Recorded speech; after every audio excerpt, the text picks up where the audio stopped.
अखंड ज्योति सितंबर 2021। आध्यात्मिक पत्रकारिता व्यापक रूप ले।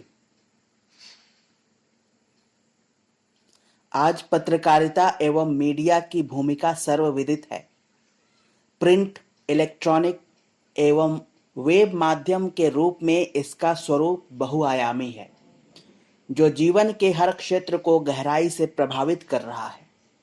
क्या बच्चा, क्या बूढ़ा, क्या युवा, क्या नारी, क्या प्रौढ़, क्या पढ़ा लिखा और क्या अनपढ़, सभी इसके प्रभाव में हैं। समाज के प्रहरी, लोकतंत्र के चौथे स्तंभ के रूप में मीडिया की भूमिका सर्वविदित है।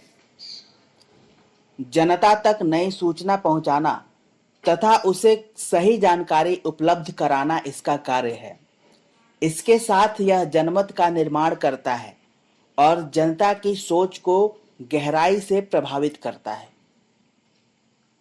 आजादी के दौर में जनता के बीच स्वतंत्रता की अलख जगाने व उन्हें स्वतंत्रता संग्राम के लिए तैयार करने में पत्रकारिता ने ऐतिहासिक भूमिका निभाई थी, किंतु कालक्रम के साथ इसके मिशनरी जज्बे का अवसान हुआ है।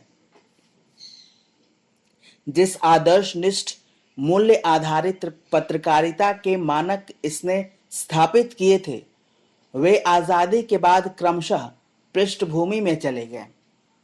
आज पत्रकारिता एक व्यवसाय बन चुका है।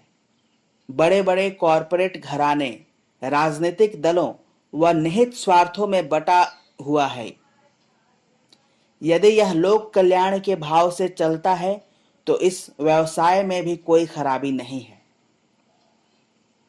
जनता का व्यापक हित जब नजरअंदाज हो जाता है और नकारात्मक, सनसनाहट भरी, भ्रामक एवं कुत्सित सामग्री परोसने का यह माध्यम बन जाता है तो विषय चिंता का हो जाता है, क्योंकि जनसंचार के माध्यम मात्र व्यक्ति को सूचना भर नहीं देते, बल्कि ये व्यक्ति के चिंतन, चरित्र एवं स्वभाव को भी प्रभावित करते हैं और वातावरण का निर्माण भी करते हैं।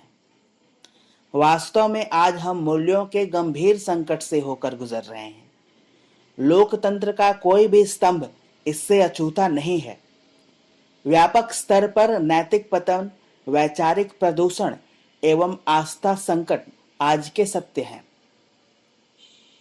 लोकतंत्र के सजग प्रहरी एवं एक सशक्त स्तंभ के रूप में पत्रकारिता क्षेत्र में मूल्यों का अवमूल्यन एवं अवसान एक गंभीर चिंता का विषय बन गया है, और इन मूल्यों के संकट के समाधान की बात जब उठती है तो आध्यात्मिक स्तर पर इसके उपचार पर विचार अभिष्ट हो जाता है। युग ऋषि परम पूज्य गुरुदेव की दृष्टि से देखें तो प्रस्तुत समस्याओं के समाधान की तलाश में तमाम प्रयास निष्फल क्यों हो रहे हैं? गहराई से विचार करें तो स्पष्ट होता है कि प्रयास की दिशा सही नहीं है। जीवन की समग्र समझ एवं दृष्टि के अभाव में समस्या की जड़ तक हम नहीं जा पा रहे हैं। फलतः जो प्रयास हो रहे हैं वे जड़ को सींचने के बजाय फूल, पत्तियों और तने को पानी देने जैसे आधे अधूरे सिद्ध हो रहे हैं। अधिकांशतः अंधेरे को अंधेरे से दूर करने के निष्फल प्रयास चल रहे हैं। ऐसे में युग ऋषि के शब्दों में अंधकार में प्रकाश उत्पन्न करने वाली ज्योति अध्यात्म क्षेत्र में ही उत्पन्न होने की आशा शेष रह गई है। परम पूज्य गुरुदेव इस विषय में लिखते हैं कि जीवन के क्षेत्र में तथा संसार में समस्याओं के आकार प्रकार अनेक दिखाई पड़ते हैं। उनके कारण भी पृथक पृथक दिखाई पड़ते हैं, पर उनके मूल में एक ही कारण है: अध्यात्मवादी दृष्टिकोण का अभाव। यदि इस तथ्य को समझ लिया जाए तो असंख्य समस्याओं का, अगणित संकटों का समाधान एक ही उपाय से कर सकना संभव हो जाएगा। यदि हम जीवन की उलझनें सुलझाना चाहते हैं, समस्याओं का हल पाना चाहते हैं, तो आध्यात्मिक रीति नीति को अपनाने का साहस हमें जुटाना ही चाहिए। इसी पथ पर चलते हुए सच्चा आनंद और सच्चा लाभ लिया जा सकता है। अध्यात्म के साथ लिए बिना किए गए प्रयासों की संपूर्ण सफलता संदिग्ध ही बनी रहती है। कहना न होगा कि वर्तमान की समस्त समस्याओं का समाधान और सुखी जीवन का एक ही उपाय है कि हमारी आस्थाएं बदलें, उनमें उत्कृष्टता का अधिकाधिक समावेश हो और उसका प्रतिफल व्यक्तित्व में बढ़ते हुए देवत्व के रूप में परिलक्षित हो। यदि हम अध्यात्मवादी रीति नीति अपना सके तो निश्चित रूप से अनेकानेक प्रस्तुत समस्याओं का समाधान पा सकते हैं। इस पृष्ठभूमि में पत्रकारिता के क्षेत्र में अध्यात्म का समावेश महत्वपूर्ण हो जाता है। आश्चर्य नहीं कि परम पूज्य गुरुदेव ने युग निर्माण आंदोलन के अंतर्गत विचार क्रांति के उपकरण के रूप में सन 1940 के दशक में ही अखंड ज्योति पत्रिका के माध्यम से आध्यात्मिक पत्रकारिता का श्री गणेश कर दिया था, जिसका प्रकाशपूर्ण प्रवाह अनवरत रूप से आज तक जारी है। अध्यात्म की आवश्यकता एवं महत्व को देखते हुए देश के जनमाध्यमों में भी इसके प्रयोग 20वीं सदी के अंतिम दशकों में प्रारंभ हो गए थे। रामायण महाभारत जैसे धार्मिक आध्यात्मिक सीरियलों का चलन शुरू हुआ, जिनकी अपार लोकप्रियता को देखते हुए लगभग हर टीवी चैनल पर फिर ऐसे सीरियलों की शुरुआत हुई जो आज तक जारी है। 20वीं सदी के अंतिम दशकों में समाचार पत्रों में अध्यात्म पर नियमित स्तंभ और फिर साप्ताहिक पृष्ठ एवं परिशिष्टों का चलन शुरू हुआ। 21वीं सदी के पहले दशक में धर्म अध्यात्म को लेकर भक्ति चैनलों की बाढ़ सी आई, जिनकी संख्या इस समय 4 दर्जन के लगभग है। इसके बाद वेब माध्यम का दौर शुरू हुआ, जिसको विविध प्लेटफॉर्मों पर आध्यात्मिक सामग्री के विस्फोट के रूप में देखा जा सकता है। आध्यात्मिक पत्रिकाएं तो इस दिशा में बहुत पहले से ही सक्रिय थीं। इस समय इनकी संख्या भी बढ़ी चढ़ी है। हर आध्यात्मिक संस्थान की अपनी आध्यात्मिक पत्रिका है।